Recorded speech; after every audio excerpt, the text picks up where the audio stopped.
тоа што од оваа година во наставниот центар во Струмица ќе имаме плюс уште 2 факултети.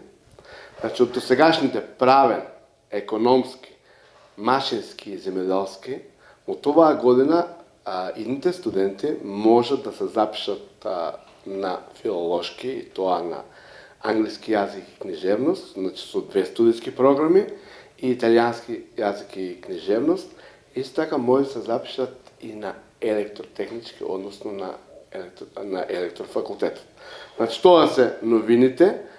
Енако пред неколку дена на 9 мај веќе во службен весник излезе одлуката за квотите на запишувањето на студентите на ниво на Република Македонија на сите универзитети, меѓу кои на Универзитетот на Гоце Делчев, но јас сепак пак кажам, ќе се задржам овде на нашиот наставен центар, освен овие 2 нови факултети што ги спомнав.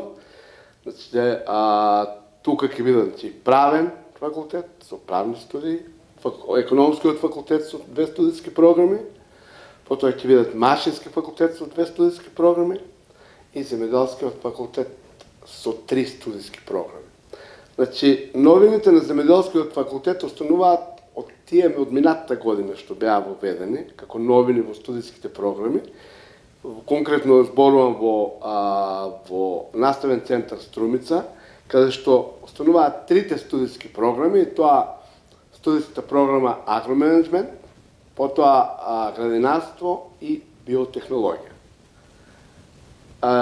Нови студиски програми што се воведоа исто така од минатата година беа и фитомедицина, но не во Струмица, него во Штип, и студиска програма полјоделство, и студиска програми во Кавадарци, каде што остануваат енологија, лозарство и така натаму. И уште тоа да не заборавам, значи имаме и во Прилеп, каде што студиските програми остануваат пак исти, односно агроменеджмент веќе не е таму, него полјоделство и фитомедицина.